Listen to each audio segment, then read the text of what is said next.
মানুষটির বয়স ৭০ থেকে ৮০ বছর, আকারে ছোটখাটো, এই বয়সেও কর্মক্ষম, মানব সেবা করেন। এই কাজগুলো তার শুরু হয়েছিল প্রথম যৌবনে। শুরুতে তাদের চাঁদপুরের ফরিদগঞ্জের সিরকা গ্রামে বয়স্ক ও শিশুদের কোরআন শিক্ষা কার্যক্রম চালু করেন। তবে এর জন্য কোথাও থেকে কোনো পয়সা নেন না হাফেজ মাওলানা মোহাম্মদ ইব্রাহিম। উপজেলার কয়েকটি মসজিদে ইসলামী সম্মেলনের মাধ্যমে বয়স্ক কোরআন শিক্ষা চালু করেন তিনি। এই ধারাবাহিকতায় তার উপজেলায় এতিমখানাও প্রতিষ্ঠিত হয়। এখনও কোরআন শিক্ষা কেন্দ্র চালু আছে ফরিদগঞ্জে। এসব ১৯৮৪-৮৫ সালের কথা। পরে জীবিকার প্রয়োজনে ঢাকা চলে আসেন তিনি।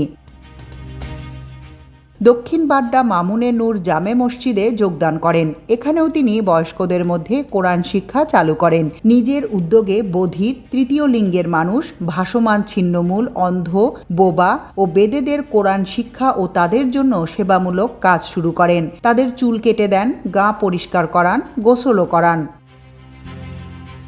কারওয়ান বাজার, হাসিনা মার্কেট, তেস্তুরি বাজার, কামরাঙ্গী চর, এয়ারপোর্টের পেছনে এবং বিক্রমপুরে বেদেদের বাসস্থানে তিনি কোরআন শিক্ষার কার্যক্রম শুরু করেন। তিনি শুক্রবারে ঢাকার জাতীয় স্টেডিয়ামের পূর্ব ও পশ্চিম গেটে, Kamalapur rail station, Sadarghat launch টার্মিনালে অসহায় ও ছিন্নমূলদের মধ্যে কোরআন শিক্ষা ও বাংলা অক্ষর শেখানোর কার্যক্রম পরিচালনা করেন। ক্ষুধার কারণে এবং জীবনমান অনুন্নত হওয়ায় তাদের ধরে রাখা কষ্টসাধ্য হয়। হাফেজ মাওলানা ইব্রাহিম দক্ষিণ বাড্ডা মামুনে নূর জামে মসজিদ থেকে অসংখ্য শিক্ষিত ও অশিক্ষিত ছেলেকে কোরআন শিক্ষার মাধ্যমে গড়ে তুলেছেন। সেই মহল্লার একজন দানবীর ব্যক্তি মোহাম্মদ ইউসুফ সাহেব তার সঙ্গে বিভিন্ন কোরআন শিক্ষা কেন্দ্র ও অসহায় শেল্টার পয়েন্টে কলারুটি নিয়ে গিয়েছেন। তাদের কোরআন শিক্ষা, সূরা কারাত ও নামাজ শিক্ষা দিয়েছেন ভালো কাজের উপদেশ। রোজার ঈদে তাদের নতুন জামা কিনে দিয়েছেন এবং কোরবানিতে মাংস বিলিয়েছেন। পবিত্র কোরআন শিক্ষা নামের তাদের এই কাজের মাধ্যমে এতিম ছাত্রছাত্রী ও গরিব দুঃখীদের মাঝে শীতবস্ত্র বিতরণ করেছেন। তেজকুনি পাড়ার পীরমা জামে মসজিদে শিশু থেকে শুরু করে বয়স্ক মানুষকেও কোরআন শিক্ষা দিয়েছেন তিনি। বরিশালের উজির আহমেদ কমপ্লেক্সে এতিম ছাত্রছাত্রী ও গরিবদের মাঝে শীতবস্ত্র বিলিয়েছেন। দক্ষিণ বাড্ডা শিমুলতলা জামে মসজিদেও শীতবস্ত্র বিতরণ করেছেন। কারওয়ান বাজারের আম্বরশাহ শাহী মসজিদে ছাত্রছাত্রী ও গরিব মানুষের মাঝে শীতবস্ত্র বিলিয়েছেন তিনি। জিয়া উদ্যান কেন্দ্রে ছাত্রছাত্রী, বোবা, অন্ধ ও গরিবদের মাঝে শীতবস্ত্র দিয়েছেন। বড় মগবাজার হিজরা কেন্দ্রের শিক্ষার্থীদের মাঝে শীতবস্ত্র দিয়েছেন। বয়স্ক, ভাসমান, দিনমজুর ও প্রতিবন্ধী সহ বিভিন্ন শ্রেণীর মানুষকে বছরব্যাপী কোরআন শিক্ষা দেন।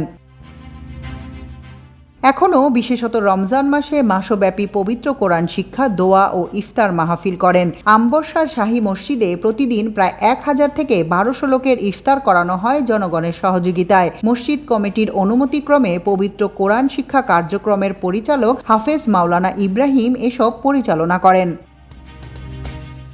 বিজয় দিবস উপলক্ষে পল্টনের রাস্তায় এতিম ছাত্রছাত্রী ও গরিবদের মাঝে তিনি শীতবস্ত্র বিতরণ করেছেন। বিভিন্ন অঞ্চলে গিয়ে শ্রবণ ও দৃষ্টি প্রতিবন্ধীদের শীতবস্ত্র দিয়েছেন তিনি। খিলক্ষেত আবুরটেকে ছাত্রছাত্রীদের মাঝে শীতবস্ত্র বিলিয়েছেন। সব শীতে অসহায়ের পাশে থাকেন তিনি।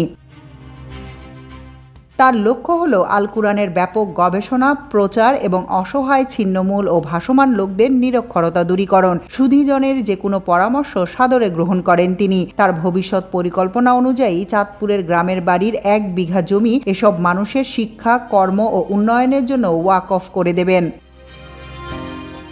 কারওয়ান বাজারের আম্বরশাহ শাহী জামে মসজিদে তার পরিচালিত ইফতার আয়োজনে অংশ নিয়েছেন আমার দেশ সম্পাদক ও প্রকাশক মাহমুদুর রহমান। ১৭ মার্চ তিনি প্রধান অতিথি হিসেবে গিয়েছিলেন সেখানে। খুব খুশি হয়েছেন। তিনি বলেছেন, ধনী, গরিব, প্রতিবন্ধিতায় আক্রান্ত ব্যক্তিদের সঙ্গে ইফতারে অংশ নিতে পেরে আনন্দিত তিনি। প্রতি বছর এখানে আসবেন বলেও জানিয়েছেন মাহমুদুর রহমান।